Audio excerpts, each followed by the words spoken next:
Welcome back to Biographics. I'm your host, Eric Malachite, and today's script was handled by Ben Adelman. So be sure to show him some love in the comments as you deploy your likes, subscribe, and ring that bell if you haven't, and share this video with someone who loves learning about historical figures. Let's get to it.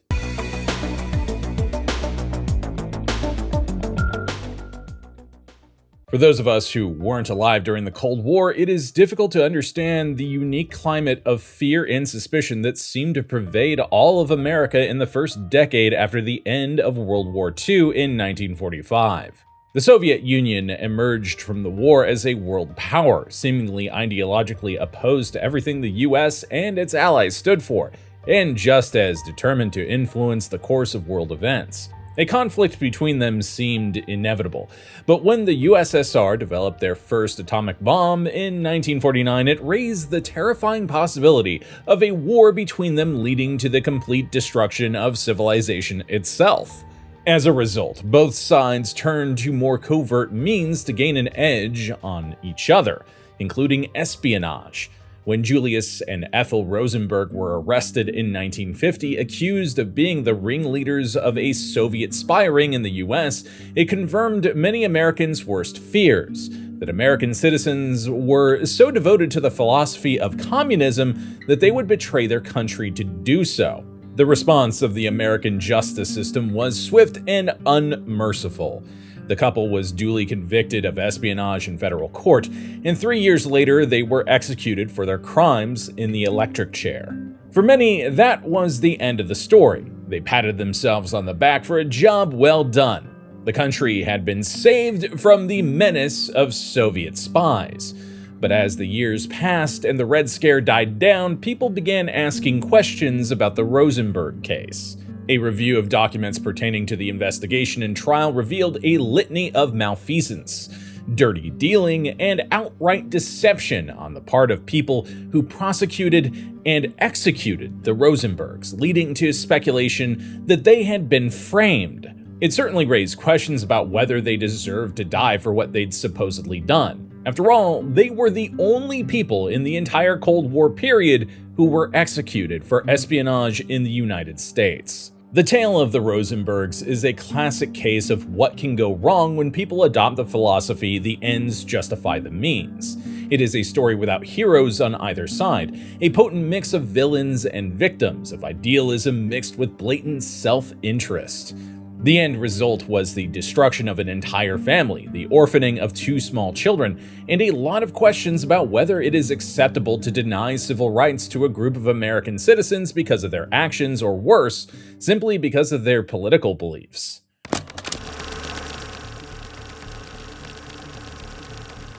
Both Ethel Greenglass, who was born in 1915, and Julius Rosenberg, born 3 years later, came from similar unremarkable backgrounds. Both came from working-class Jewish families who immigrated to New York City from Eastern Europe to escape the crushing poverty and horrific anti-Semitism that were widespread at the time. Both were clearly intelligent, doing well in school. Julius studied electrical engineering at City College of New York, CCNY, and Ethel would have done well at college too, had she been allowed to attend. Her mother, Tessie, believed that the only proper role for her daughter was to marry a Jewish man and bear his children, and both were politically active in left-wing causes in the 1930s, growing attached to the philosophy of communism that was being espoused by the Soviet Union. They were by no means the only people in America who were, mind you. The political philosophies of Marx and Lenin were popular among New York's Jewish community, particularly those who were well-educated, and it isn't hard to see why. A utopian world where distinctions of social class, race, and religious prejudices and wealth inequality all vanished was an attractive one, particularly among those who had to overcome hardships like childhood poverty, bigotry against Jews, and the massive reduction in jobs caused by the Great Depression. The draconian means by which Joseph Stalin was transforming his country into a socialist paradise was largely hidden from the outside world, allowing people to look at it through rose-colored glasses. Julius and Ethel met in 1936 and quickly became inseparable. Their similar backgrounds, intellectual capabilities, and interest in left-wing politics complemented each other perfectly, and it didn't take them long to fall deeply in love with each other. They wanted to get married almost immediately, but the Rosenbergs wanted their son to finish college first. Their wedding was held in June 1939, not long after Julius, known to his friends and family as Julie, had received his diploma. Julius took a job with the U.S. Army Signal Corps in Fort Monmouth, New Jersey, as an engineer, an essential occupation that exempted him from the draft when the U.S. entered World War II in December 1941. From the outside, the Rosenbergs appeared to be a classic example of a successful American family. Julius had a good-paying job while Ethel stayed home to look after the couple's two sons, Michael, born in 1943, and Robert, born in 1947. It was a peaceful life that wasn't to last.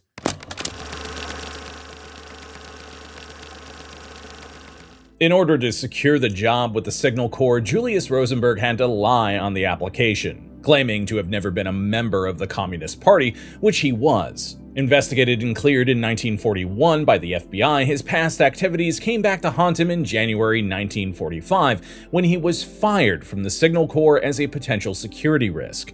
The US government didn't know it at the time, but it was already too late. It has been established that Julius Rosenberg had been acting as a spy for the Soviet Union since at least 1942, passing on classified technical information from his workplace to his handlers, who were agents of the NKVD posing as Soviet diplomats. What's more, he was actively recruiting others into his spy ring, including his wife's brother, David Greenglass, a soldier who was stationed at Los Alamos, where the top-secret project to develop the atomic bomb was being worked on.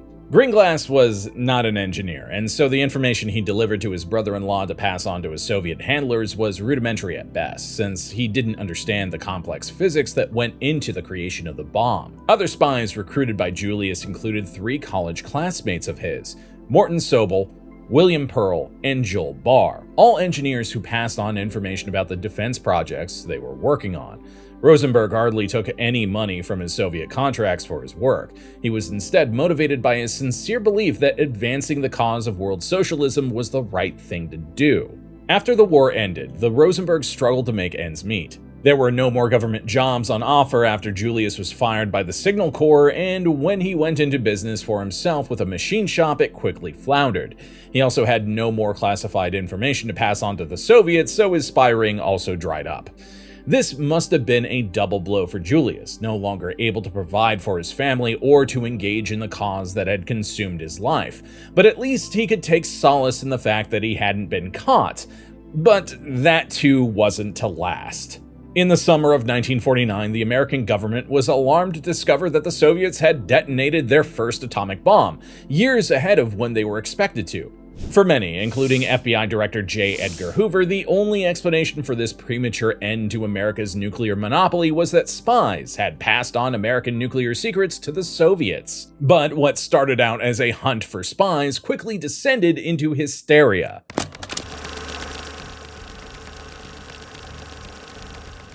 Things began to unravel for the Rosenbergs in February 1950, when the German-born British scientist Klaus Fuchs was arrested by MI5. Fuchs was a physicist who had been intimately involved with the Manhattan Project, but he was also a Soviet spy who'd been passing on information on what he and his colleagues were working on throughout the war. He soon confessed as much to his interrogators, and the authorities on both sides of the Atlantic began a hunt to round up Fuchs's associates. First to be arrested was Fuchs's courier, a man named Harry Gold. Gold in turn implicated David Greenglass as another spy who he collected information from. Greenglass was arrested in June 1950, and he too confessed to his involvement. There were also indications that David's wife, Ruth, was also in the FBI's crosshairs. After consulting with his lawyers and his family, David decided the best way to save himself and his wife was to help the FBI convict somebody else, namely his brother-in-law, Julius Rosenberg.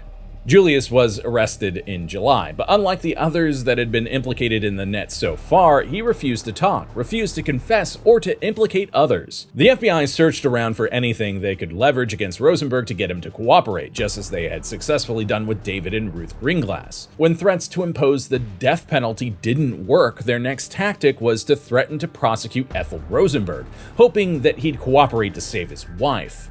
But that didn't work either. Perhaps Julius knew, as well as the FBI did, that there was no evidence to charge Ethel with. Nevertheless, after testifying before a grand jury on 2 separate occasions in connection with her husband and brother's cases, Ethel was arrested in August 1950. To better explain, but not to justify what happened next, it's important to understand the geopolitical situation America found itself in at this point in time. The entire country was in a panic over the seemingly unstoppable march of communism all over the globe. The US and her allies had just ended a 15-month-long standoff with the Soviet Union over the fate of West Berlin, narrowly avoiding war. Mao Zedong had won the Chinese Civil War in October 1949, putting one of the largest nations in the world under a communist government. Mere weeks before the Rosenbergs were arrested, North Korea launched an invasion of its southern neighbor, triggering the Korean War. And to top it all off, now the Soviets had the bomb.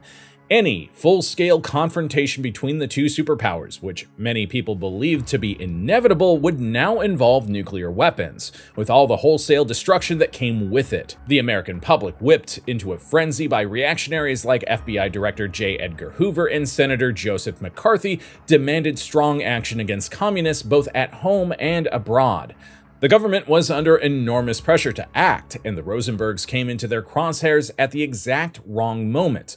For them, anyway.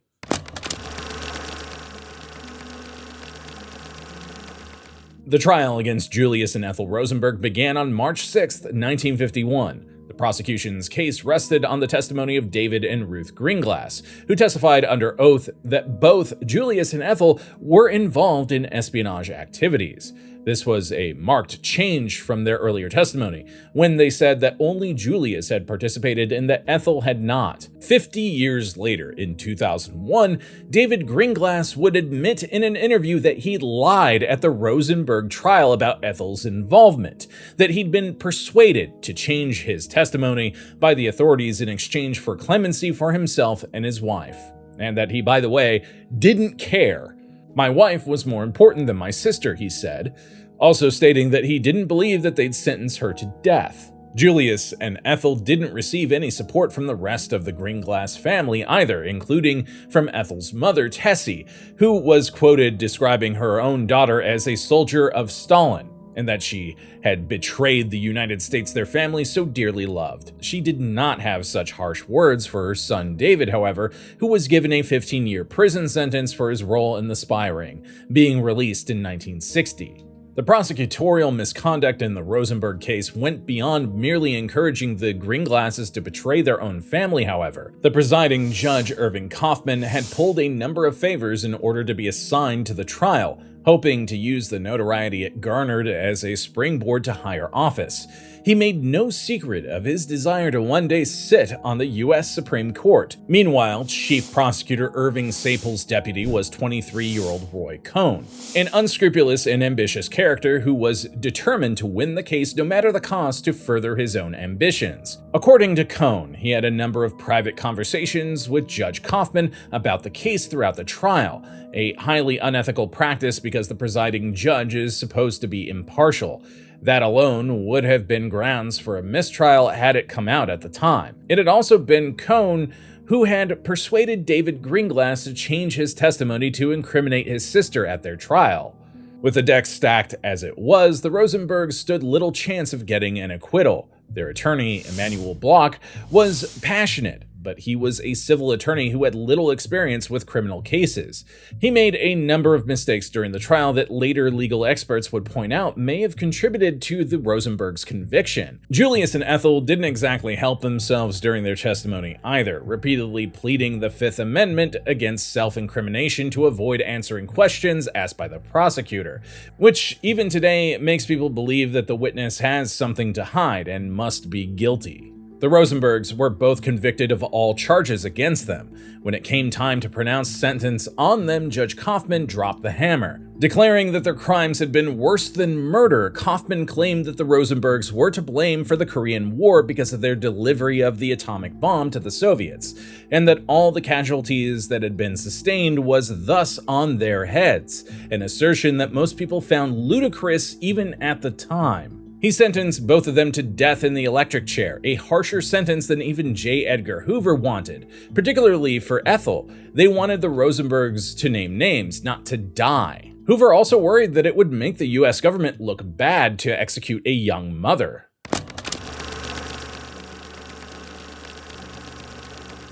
For the next 2 years, Julius and Ethel sat on Sing Sing Prison's death row while their appeals worked their way through the legal system. Manny Block and other attorneys pulled out all the stops to gain clemency for their clients, appealing all the way to the Supreme Court and to President Harry Truman and Dwight Eisenhower. But everywhere they turned, they were rebuffed. No one could find anything wrong with how the trial had taken place. The irregularities would not be exposed until much later. And no one wanted to go against the prevailing public opinion that the Rosenbergs should fry. Overriding everything was a blinding fear of communism, which reached its zenith in the years after the Rosenbergs' conviction in the Red Scare, when thousands of people were harassed, investigated, prosecuted, or publicly humiliated and fired from their jobs because of suspected communist sympathies. Roy Cohn was right in the middle of this effort, serving as Senator McCarthy's right-hand man, trying to prove that communists had infiltrated every level of the US government in order to bring down the country from within. All of this fear and panic shouted down the people who believed that the Rosenbergs had been railroaded, or that the sentence imposed on them was too harsh. Protests at embassies around the world and in front of the White House were ignored. On June 19, 1953, first Julius, then Ethel were led out of their cells and executed in Sing Sing's electric chair. She was 37 and he was 35. More than 10,000 people turned out for their funeral in Brooklyn and burial in a Long Island Jewish cemetery. The question remained, what should become of the Rosenbergs' two sons, Michael and Robert, who were 10 and 6 when their parents died? All of their relatives refused to take them in, claiming that they were ill-equipped to do so, but more likely trying to distance themselves from the infamy of raising two convicted spies' children. The boys received hate mail at their foster home, with one letter writer demanding that they change their names and become Christians, hinting at an odious undercurrent of anti-Semitism that pervaded throughout the affair, that American Jews were inherently disloyal. Eventually, the boys were adopted by the Meeropol family and took their surname as a way to allow them to grow up out from under the shadow of the Rosenberg case.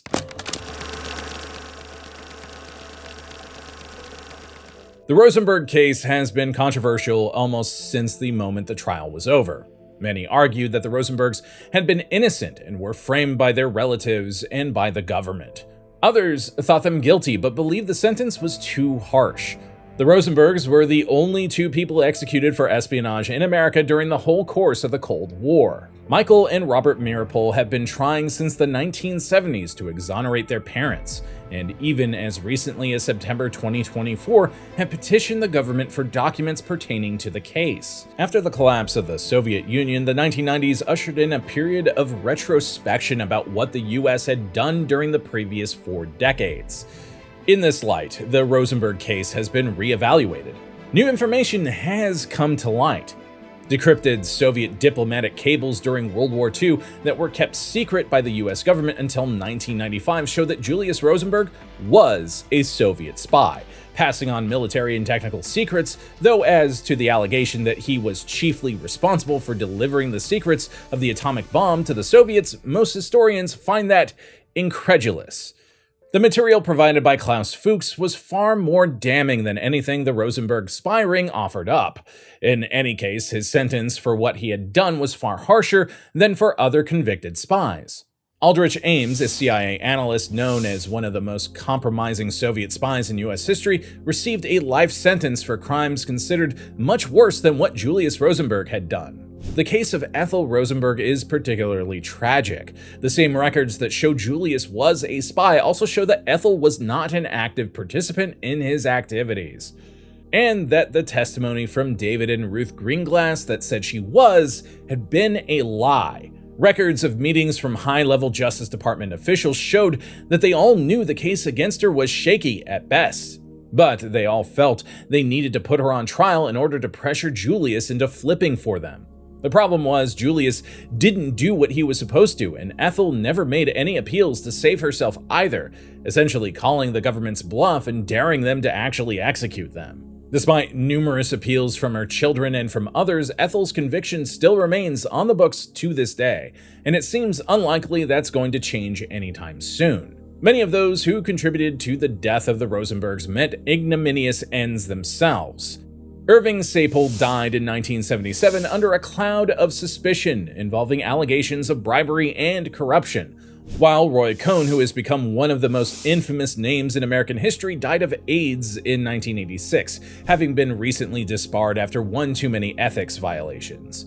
As for Judge Kaufman, he never made it onto the Supreme Court, and when he died in 1992, his long legal career was overshadowed by the cloud that came with sentencing the Rosenbergs to death. Today, it is hard to imagine a case like the Rosenbergs playing out similarly in America. There are far more eyeballs on the operation of the justice system supposedly to prevent abuses from happening, after all. But the truth is, when faced with a supposedly existential threat, it is too easy to put aside the rule of law in order to keep the community quote-unquote safe. It is the same impulse that drove the US government to detain Japanese Americans in internment camps during World War II, and to detain suspected terrorists without trial in places like Guantanamo Bay, and torture them for information in the wake of the 9/11 attacks. One can only hope that, if a similar instance crops up in the future, that those in charge will remember the Rosenbergs to prevent a similar miscarriage of justice from happening again. I hope you learned something today, and if you enjoyed today's video, be sure to deploy your likes, comment who you think we should cover next from the Cold War era, subscribe to the channel and ring that bell if you haven't, and share this video with someone who loves learning about historical figures. I'm Eric Malachite, and we'll see you next time.